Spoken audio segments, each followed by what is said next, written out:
बेटा Feb March 24 का paper हम लोग एक नज़र देख रहे हैं। पहला क्वेश्चन है, why does a production possibility curve exist for every economy. तो कहता है कि भाई प्रोडक्शन पॉसिबिलिटी कर्व हमारे पास क्यों हर इकोनॉमी में एग्जिस्ट करता है। तो पहले कहता है रिसोर्सेज आर अनलिमिटेड। बेटा पहली बात तो अनलिमिटेड रिसोर्सेज होती ही नहीं है आपके पास। Resources have alternative uses. याद करें बेटा, आप लोग कॉम्बिनेशन ऑफ गुड्स बनाते हैं, आपके पास यहाँ पे कंज्यूमर गुड और कैपिटल गुड इस तरह आ रहा होता है, तो आपके पास ऑल्टरनेटिव यूजेस होते हैं। तो आप कॉम्बिनेशन ऑफ गुड्स की जब बात करते हैं तो अल्टरनेटिव यूजेस यहाँ पे करेक्ट हो रहा होता है। Some resources can be imported. बेटा इम्पोर्ट का बीपीसी से कोई ऐसा लिंक हमें नहीं पता चलता है through access. Some resources are unemployed. तो बेटा प्रोडक्शन पॉसिबिलिटी कर्व अगर ना भी हो तो अनएम्प्लॉयमेंट ऑफ रिसोर्सेज, तो फिर ये जरूरी थोड़ी है कि अनएम्प्लॉयमेंट ऑफ रिसोर्सेज आपको बीपीसी से ही पता चलती है। आपको एलआरएस से भी पता चलती है, आपको और भी चीजों से पता चलती है, आपको लॉरेंस ग्रुप से पता चलती है। Which statement is a normative statement. Normative statement का मतलब क्या होता है बेटा? नॉर्मेटिव स्टेटमेंट का मतलब होता है ओपिनियन, आपका मशवरा। Aggregate demand will increase following a decrease in interest rate. बेटा ये फैक्ट होता है, सही है, यानी कि पॉजिटिव स्टेटमेंट है। Arise in unemployment will decrease inflationary pressure.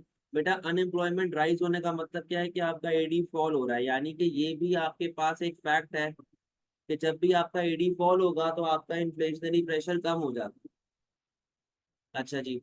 The incentive to work will rise if benefit payments are reduce. यानी कि अगर ट्रांसफर पेमेंट को कम कर दिया जाए तो लोग काम करना स्टार्ट कर देंगे। बेटा ये भी आपके पास फैक्ट है।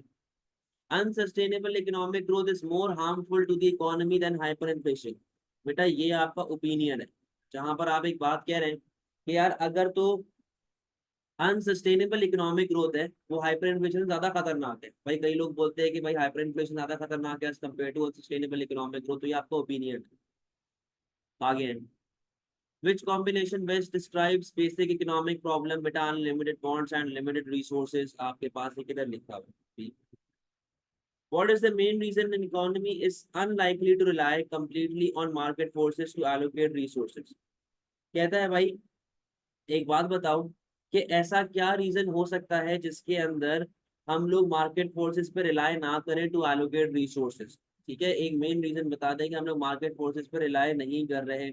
तो यहाँ पे देखिएगा बेटा, the merit goods are over supplied, merit goods are under supplied, private goods will not be supplied, public good will not be supplied. बेटा जब हम लोग मार्केट इकोनॉमी की बात कर रहे होते हैं, फ्री मार्केट के अंदर forces of demand and supply हमारे पास चल रहे होते हैं। Forces of demand and supply, या ओवरऑल जब मैं मार्केट की बात करता हूँ तो forces of demand and supply, market force का मतलब यही है ना कि forces of demand and supply. ठीक है, forces of demand and supply, इन तीनों में आपके पास डिमांड एंड सप्लाई का रूल चलता है। अगर आप लोग अपने नोट्स अच्छी तरह याद है तो इन तीनों में आपके पास डिमांड एंड सप्लाई का रूल चलता है। पब्लिक गुड में कभी भी मार्केट फोर्सेस का रूल नहीं चलता। What is the opportunity cost to a person of spending 10 20 dollars on a new pair of sports shoes। मतलब वही बात है ना यार, यही 20 रुपए आप कहीं और लगा दो। तो क्या कहता है, all other things a person could have bought, the cost of getting to the sports shop, the current value of the person's old pair of shoes, the next best thing। बेटा डेफिनेशन याद करें, next best alternative for gone, जो आप $20 से ले सकते थे। What is the definition of effective demand। बेटा अफेक्टिव डिमांड होती है विलिंगनेस प्लस एबिलिटी टू पे फॉर दैट सर्टेन गुड। तो ये तो सिंपल सिंपल डेफिनेशन ही आ रही है हमारे पास। PED for good is good X is -2.4, YAD is -0.4, and XED of good X with respect to Y is +0.8। Positive का मतलब बेटा ये सब्स्टिट्यूट गुड होगा, माइनस YD का मतलब है कि ये इंफीरियर गुड होगा, और -2.4 का मतलब है कि ये इलास्टिक पीईडी चल रही होगी। What is the correct description of good x. तो देख लेते हैं भाई 7 में कहाँ पे आ रहा है। इंफीरियर गुड है, yes. Price elastic demand, yes. Substitute for Y, yes. Answer is A. Diagram shows two straight line demand curves X and Y. What is correct about X and Y. बेटा ये हमारे पास जो है वो straight line demand curves हैं, और आप लोगों को इसके बारे में बताया जा चुका है पहले भी। आपके पास वाई एक्सिस पे प्राइस आ रहा है, एक्स एक्सिस पे क्वांटिटी आ रही है। अगर कर्व आपका ऐसे बनता है तो आपके पास टॉप वाला पोर्शन जो होता है वो इलास्टिक होता है, पीईडी ग्रेटर देन 1। ये वाला इक्वल्स टू 1 और ये होता है आपके पास पीईडी लेस देन। सही है। पहला ऑप्शन कहता है both x and y are unit price elastic over their whole length, यानी कि ये थ्रू आउट यूनिटरी इलास्टिक चल रहे हैं, हालांकि ऐसा नहीं हो रहा, अलग अलग पीईडी चेंज होती जा रही है। both x and y have the same elasticity at every price, यानी कि x और y दोनों की इलास्टिसिटी सेम चल रही है, अगर मतलब थ्रू आउट इलास्टिक चल रही है, थ्रू आउट इलास्टिक चल रही है, ऐसा नहीं है बेटा पीईडी आपकी चेंज होती है। y is more likely to have substitutes than x, बेटा हम इसका इस चीज इस डायग्राम से कोई असम्पशन नहीं लगा सकते कि x के ज्यादा सब्स्टिट्यूट है कि y के ज्यादा सब्स्टिट्यूट है। इस बारे में हम लोग कोई डिस्कशन इस डायग्राम को देखते हुए नहीं कर सकते। x has a higher price elasticity than y at every price, कहता है कि x की प्राइस इलास्टिसिटी ऑफ डिमांड ज्यादा है y के लिहाज से। बेटा अब इन चारों ऑप्शन में से सिर्फ एक ही पॉसिबल ऑप्शन है जो ये समझ आता है, तो हो सकता है भाई एक्स ही हमारे पास ज्यादा हो, वरना ये सारे एलिमिनेशन मेथड के थ्रू बाकी तीन गलत। PES of yogurt is estimated to be positive 1.5, यानी कि इलास्टिक पीईएस चल रही है। ठीक है, इलास्टिक पीईएस चल रही है। If demand for yogurt rises and price rises by 20%, how much more will be supplied to the market. बेटा कुछ भी नहीं है, बहुत सिंपल सा है, PES is equals to percentage change in quantity supply over percentage change in price. तो आपके पास पीईएस कितनी गिवन है 1.5 is equals to percentage change in quantity supply आपके पास कितनी है वो आपको निकालनी है। ठीक है, वो आपको निकालनी है, और प्राइस कितना है आपके पास 20%। तो 20 को 1.5 से अगर आप मल्टीप्लाई करवाएं तो आपके पास बेटा कितना आंसर बनता है, वो आपके पास बनेगा 30। डी आंसर है। आगे आओ। Butter is a normal good, it is in joint demand with bread and joint supply with butter milk. The demand for butter increases because of a rise in consumers' income. What are the effects of this increase on the price of bread and buttermilk? तो कहता है कि भाई bread की price पे क्या effect आ रहा है, बटर मिल्क की प्राइस पे क्या इफेक्ट आ रहा है। अब देखो चीजों को बड़े गौर से समझना। कहता है पहली बात तो कि जो बटर है वो ब्रेड के साथ जॉइंट डिमांड है। जॉइंट डिमांड का मतलब क्या है कि उसके साथ कॉम्प्लीमेंट्री चल रहा है। तो अगर बेटा बटर की डिमांड बढ़ेगी, अगर बटर की डिमांड हमारे पास बढ़ेगी तो बेटा ब्रेड की डिमांड भी बढ़ेगी। इतनी बात समझते हो। अगर हमारे पास बटर की डिमांड, उसने क्या बोला है, उसने आपको ये बोला है ना कि डिमांड फॉर बटर इंक्रीजेस, तो बेटा अगर बटर की डिमांड बढ़ेगी, अगर बटर की डिमांड बढ़ेगी तो ब्रेड की डिमांड पे भी क्या इफेक्ट आना चाहिए, बढ़ जाना चाहिए। तो अगर मैं यहाँ पर ब्रेड की इक्विलिब्रियम बनाऊं, प्राइस क्वांटिटी, ये डिमांड है बेटा, ये आपके पास सप्लाई है ब्रेड की, अपने पास फिलहाल ये प्राइस और क्वांटिटी चल रही है। तो अगर ब्रेड की डिमांड बढ़ेगी तो ब्रेड की प्राइस पे क्या इफेक्ट आएगा, ब्रेड की प्राइसेस बढ़ जाएंगी, पी से P1। ठीक है, ब्रेड की प्राइसेस पे क्या इफेक्ट आया भाई, ब्रेड की प्राइस बढ़ गई। आंसर सी या डी में से। फिर वो कहता है कि बटर जो है ना वो बटर मिल्क के साथ जॉइंट सप्लाई में। जॉइंट सप्लाई का मतलब क्या है बेटा, जॉइंट सप्लाई का मतलब ये है, जिस तरह मैंने आपको इस एग्जांपल दी हुई है कि अगर मुझे गोश्त खाना है तो गोश्त खाने के लिए मुझे जानवर ज़िबा करना पड़ेगा। बेटा जानवर ज़िबा करूंगा तो सिर्फ गोश्त तो नहीं निकालूंगा ना, उसकी खाल भी तो साथ में आएगी। तो खाल and meat they are both in joint supply. तो अगर मैं यहाँ पे डायग्राम बनाऊं सप्लाई के हिसाब से, बेटा अगर बटर की डिमांड बढ़ रही है तो बटर ज्यादा प्रोड्यूस होगा, और जब बटर ज्यादा प्रोड्यूस होगा तो लॉजिकल सी बात है बटर मिल्क भी ज्यादा प्रोड्यूस, क्योंकि उसका बाय प्रोडक्ट है ना, वो जॉइंट सप्लाई है। बटर बटर मिल्क भी आपका बनेगा, तो बटर मिल्क की सप्लाई आपके पास बढ़ेगी। तो अब यहाँ पे देखो भाई बटर मिल्क का बन रहा है यहाँ पे, बटर मिल्क, और ये क्या था, ब्रेड क्वांटिटी। ठीक है, डिमांड सप्लाई ये मामला चल रहे हैं। तो बेटा आपकी जॉइंट सप्लाई है, इसकी सप्लाई बढ़ेगी एस से S1, तो आपकी बटर मिल्क की प्राइस पे क्या इफेक्ट आएगा, बटर मिल्क की प्राइस आपके पास कम हो रही है, तो आंसर इज सी। अरे यार इक्विलिब्रियम दिया हुआ है, कह रहा है प्रोड्यूस सरप्लस बता दो यार, इतना बेकार सवाल। भाई produce surplus the area above supply कर बिलो प्राइस लेवल, यानी कि ये वाला पोर्शन। सिंपल ये आंसर है आपका। A policy that aims to reduce the degree of inequality of income will also reduce the level of employment in a country। कहता है कि अगर मैं inequality of income को कम करूंगा तो बेटा उससे आपके पास मुल्क में एम्प्लॉयमेंट भी कम होना स्टार्ट हो जाएगा। What is most likely to be such a policy? कहता है कौन सी ऐसी पॉलिसी आपके पास हो सकती है। कहता है कि इनइक्वालिटी कम करने के लिए कोई पॉलिसी लगाऊंगा तो मुल्क में बेरोजगारी बढ़ेगी। ये कहता है affective minimum wage increase by 25%। बेटा पॉसिबल आंसर है, क्योंकि मिनिमम वेज जब आप लगाते हैं उससे आपकी इनइक्वालिटी कम होती है। ठीक है, but at the same time क्योंकि आपकी वेजेस बढ़ रही हैं तो इससे आपके पास सरप्लस ऑफ वर्कर आएगा। कैसे आएगा भाई, ये देखो, ये देखो, ये वेज आ गया, ये क्वांटिटी ऑफ लेबर आ गया, ठीक है, ये डिमांड चल रहा है, ये डिमांड चल रहा है, ये सप्लाई चल रहा है, ये इक्विलिब्रियम आ रहा है ना आपके पास। सही है, ये इक्विलिब्रियम आ रहा है आपके पास। गवर्नमेंट ने मिनिमम वेजेस लगा दी ऊपर। जब गवर्नमेंट मिनिमम वेजेस लगाएगा तो बेटा ये देखो ना, आपके पास सरप्लस ऑफ वर्कर आ गया। इसकी वजह से आपके पास बेरोजगारी बढ़ेगी, पॉसिबल आंसर है, बट आगे भी बात कर लेते हैं और भी ऑप्शन देख लेते हैं, और भी ऑप्शंस को देख लेते हैं। The rate of income tax paid by the lowest band of earners is reduced.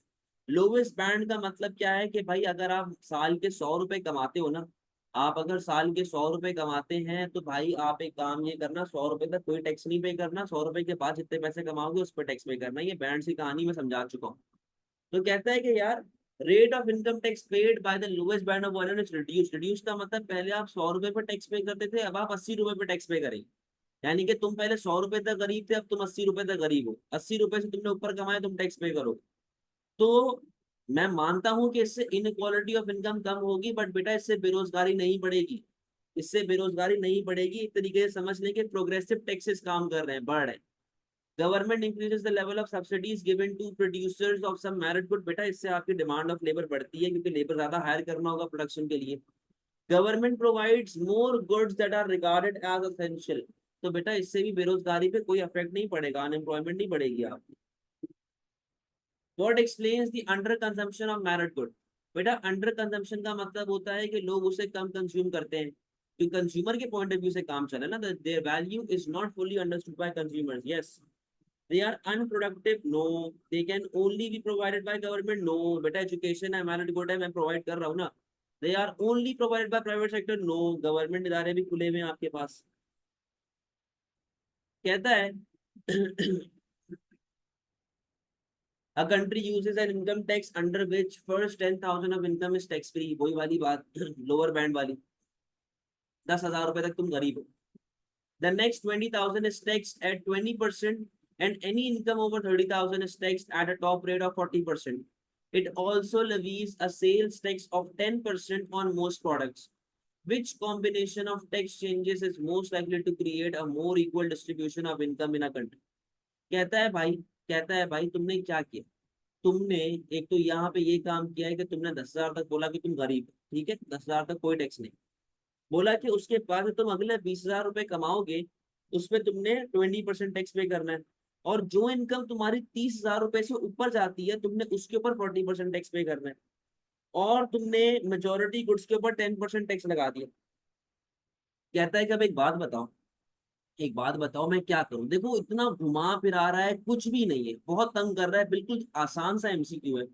आप लोगों को ये बात बताई हुई है, जब भी इक्वालिटी ऑफ इनकम की तरफ जाते हैं आप प्रोग्रेसिव टैक्सेस को बढ़ाते, आप प्रोग्रेसिव टैक्सेस को बढ़ाएंगे, और आप रिग्रेसिव टैक्सेस को यानी कि सेल्स टैक्स को कम करें। ठीक है, आप सेल्स टैक्स को कम करें। यही चीज आप लोगों को सिखाई गई है सारी जिंदगी, कि अमीरों पे बर्डन डालो, गरीबों से बर्डन कम कर दो। तो आप देख लो कहाँ पे हो रहा है, तो ये हो रहा है। Higher top rate of tax अमीर पे, lower rate of tax on sales tax, ताकि गरीब पे इतना बर्डन ना आए। सही है। Table shows real GDP expressed as an index number in each quarter of 2021. What can be concluded from the table?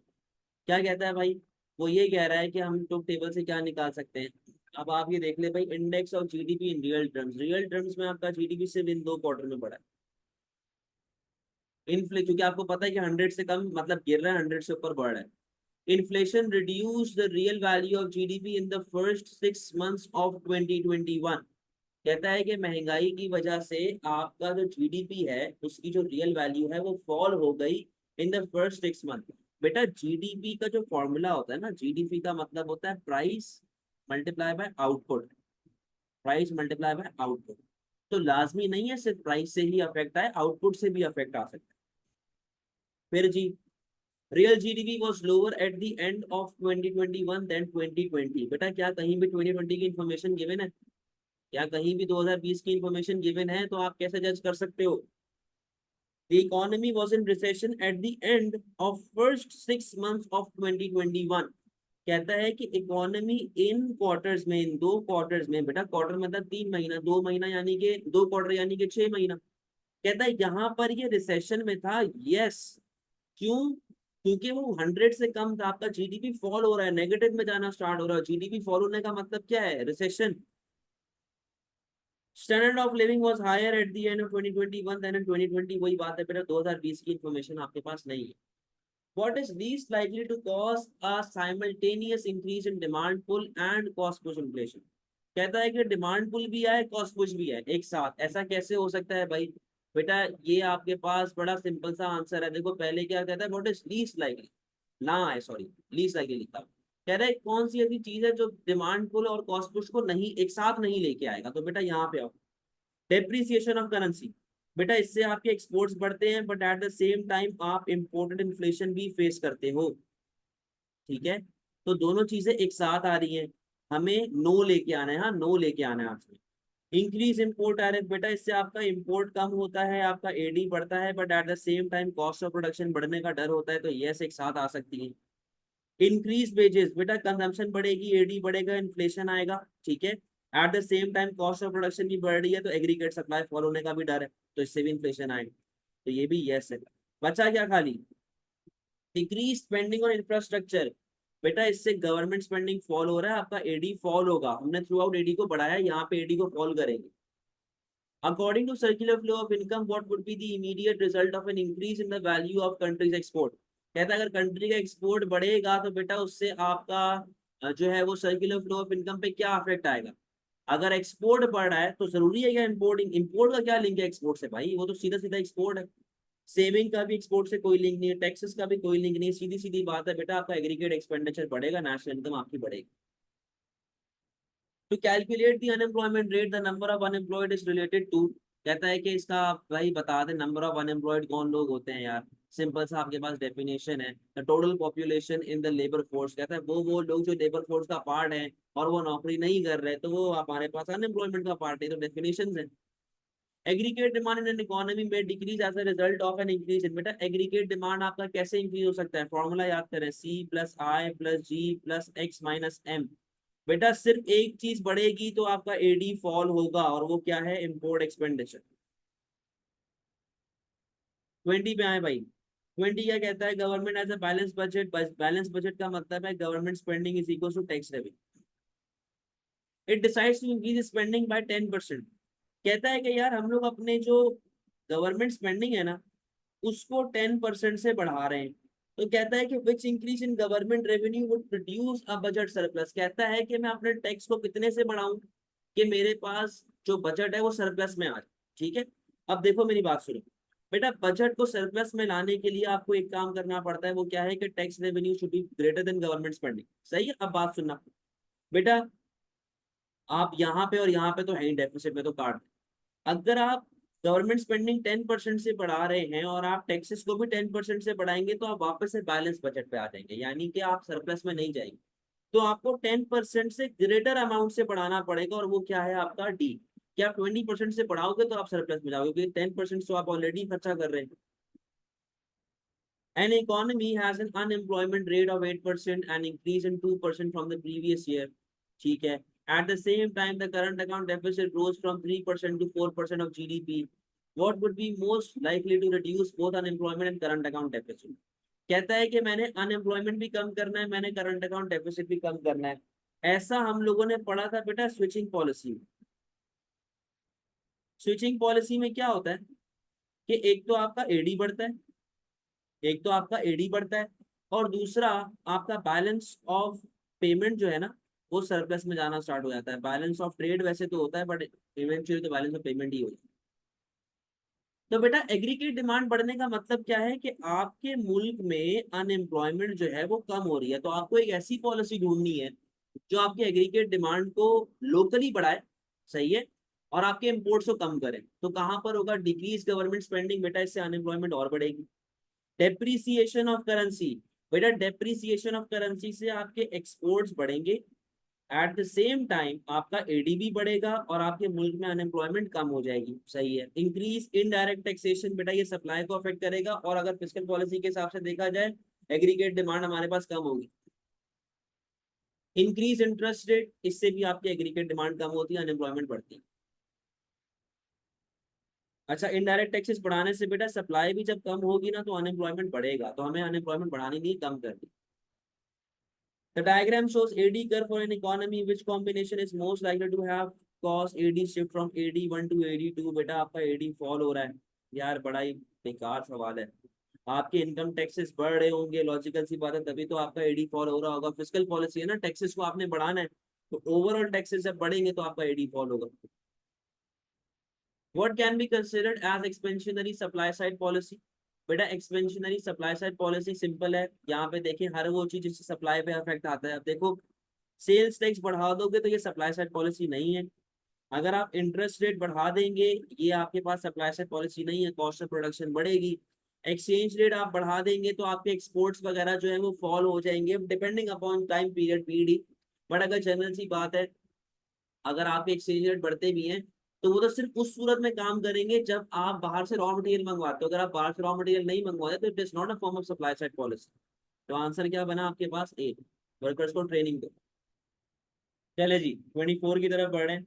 The table indicates the factor input required to produce wheat and cars in country X and Y. Unit of factor input to produce 1 ton of wheat और car, सही है, country x और Y का आपके पास given है। अच्छा बेटा आप बात सुनो, इसको आपने टेबल को ऐसे रीड नहीं करना, टेबल को इस तरह रीड करना है भाई, ख्याल रखना, एक्स का ऊपर वाला है, वाई का नीचे वाला है। मिस्टेक कर देते हैं आप लोग, लाइन ड्रॉ कर लीजिएगा। अच्छा देखो, पहले दो ऑप्शन आपसे कहते हैं एब्सोल्यूट एडवांटेज।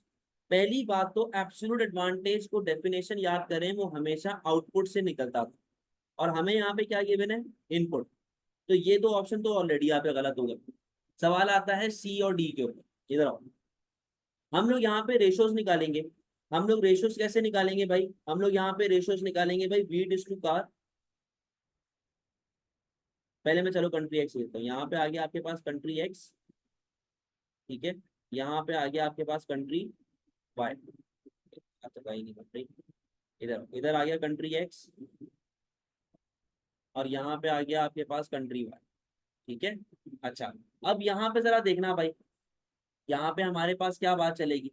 अब यहाँ पे मैं रेशो कैसे निकाल रहा हूँ? वीट इज टू कार और कार इज टू वीट, ठीक है। इनपुट के रेशियोज निकाल रहे हैं हम, sorry wheat is to car, दोनों तरफ wheat is to car, wheat is to car, सही है। अच्छा, अब सुनना जरा क्या मामला चलेंगे भाई, इधर देखो जरा। यहाँ पे लिखा हुआ है भाई कि कंट्री एक्स जो है वो 4 इनपुट से 1 किलो वीट बनाता है, 1 टन वीट बनाता है, और सेम रिसोर्स अगर वो कार पे लगा देता तो वो 2 कार बना सकता था, सही। तो अगर मैं यहाँ पे 1 वीट लेके चल रहा हूँ, तो कार आप कितनी बना सकते हैं? कार आप बना सकते हैं 2। कार आप कितनी बना सकते हैं? 2 बना सकते हैं ना। और आप 4 जो इनपुट हैं वो लगा रहे हैं वीट के ऊपर, सेम अगर कार पे लगाते तो आप 2 कार बना सकते थे। यानी कि आप कितनी कार्स फॉर गो कर रहे हैं? आप 2 कार फॉर गो कर रहे हैं, ठीक है, आप 2 कार फॉर गो कर रहे हैं। इसी तरह अगर मैं कंट्री वाई का निकालू, कंट्री वाई के अंदर 1 वीट, और आप अगर 8 इनपुट कार पे लगाते तो आप कितनी कार बना सकते थे? आप 6 कार बना सकते थे। बट आप कितनी कार फॉरगो कर रहे हैं? आप 6 इनपुट्स के हिसाब से कार को फॉरगो कर रहे हो, 1 कार फॉरगो कर रहे हो। तो ये किस तरह बनेगा रेशियो इसका? 8/6, तो ये आ गया आपके पास 1.3 कार। अब मुझे एक चीज देख के बताओ, किसका अपॉर्चुनिटी कॉस्ट रेशियो कम है? हमारे पास कंट्री वाई में अपॉर्चुनिटी कॉस्ट रेशियो कम है, यानी कि कंट्री वाई जो है वो कम बीट के हिसाब से फॉरगो कर रहा है। तो कंट्री वाई को किस में अपॉर्चुनिटी कॉस्ट का बेनिफिट मिल गया? कंपैरेटिव एडवांटेज बीट में। तो उसूलन अगर कंट्री वाई को बीट में मिल रहा है तो एक्स को किस में मिलेगा? कार में मिलेगा, तभी तो ट्रेड पॉसिबल है। तो यहाँ पे क्या लिखा हुआ है? Country Y has comparative advantage in production of क्या कहते हैं, बीट। अच्छा, opportunity cost of wheat and car production is same in both countries, गलत, रहने दो। Government decides to allow the country's currency to depreciate to remove the deficit on its current account of the balance of payment। कहता है कि government allow करती है कि आप अपनी करेंसी को डेप्रिशिएट करें ताकि आप डेफिसिट को अपने करंट अकाउंट से हटा सकें।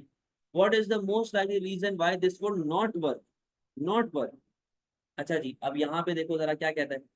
Country gains a competitive advantage from depreciation. Yes बेटा, कंपटीशन बढ़ता है, आपकी प्राइस सस्ती है तो आपका माल बिकेगा, तो आपको एक बेनिफिट है, आपके आप डेफिसिट से बाहर आ जाएंगे। हमने उसको डेफिसिट के अंदर ही रखना है। Country has a surplus on it's capital and financial account. बेटा अगर सरप्लस है फाइनेंशियल और कैपिटल अकाउंट में तो बैलेंस ऑफ पेमेंट आपका पॉजिटिव होने के चांस हैं, बिल्कुल चांसेस है, क्योंकि सबको मिलके बनता है ना। अच्छा, PED for country export and imports are greater than one. बेटा डेप्रिसिएशन को याद करें, जे कर वाला ये मामला याद करें।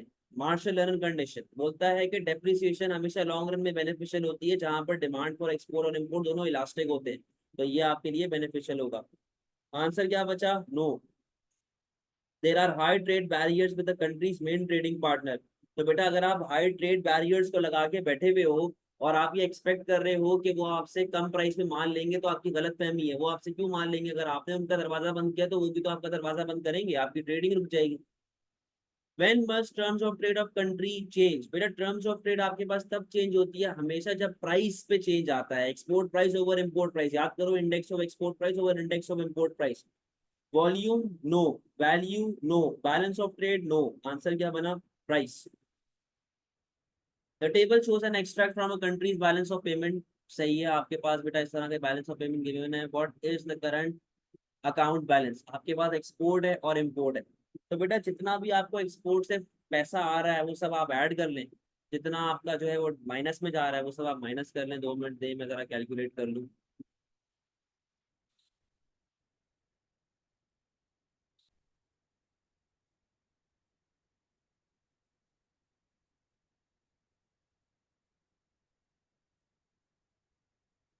अब ये देखो, ये पूरी साइड पॉजिटिव हो जाएगी, ये वाली पूरी साइड माइनस हो जाएगी। आंसर आपके पास क्या बन रहा है? 15 बिलियन का डेफिसिट आ रहा है आपके पास। बहुत सिंपल कैलकुलेशन थी और कुछ भी नहीं था। ठीक है, आगे आए जरा। कहता है table shows the goods balance and service balance for a country in selected years, between which years did the overall good and services balance change the most. बेटा बैलेंसेस को आपने कैलकुलेट करना है, नेट ऑफ निकाले पहले तो इनका। 90, 80, 40, 70 और 90। अच्छा, अब ये देखो यहाँ पे 10 का चेंज आ रहा है, यहाँ पे 40 का चेंज आ रहा है, यहाँ पे 30 का चेंज आ रहा है, यहाँ पे 20 का चेंज आ रहा है। मेरे हिसाब से सबसे ज्यादा चेंज यहाँ पे आ रहा है। तो ये कौन सा ईयर है? ये है बिटवीन 2016 एंड 2017। तो आंसर 20। चले जी 29 की तरफ पढ़ते हैं। Diagram shows the market for domestic and imported computers. ठीक है, for an economy the world price is P1।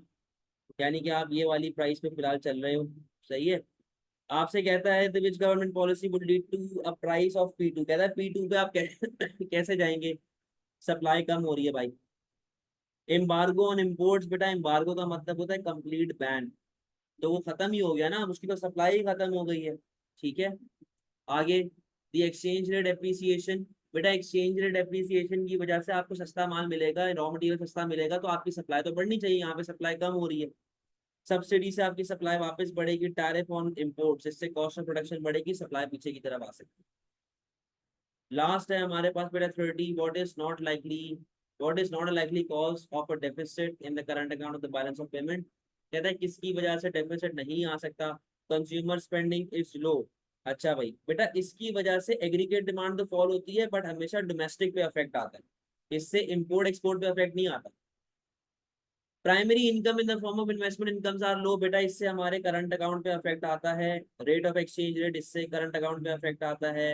Veg cost of production are high, बेटा इससे भी हमारे पास जो है वो क्या कहते हैं, एक्सचेंज रेट के करंट अकाउंट के ऊपर, सॉरी करंट अकाउंट पे अफेक्ट आ रहा होता है। ठीक है, क्योंकि हमारे एक्सपोर्ट्स के ऊपर अफेक्ट आता है, फिर इससे इससे बिल्कुल भी अफेक्ट नहीं आता। तो यहाँ पे आपका पेपर एंड होता है।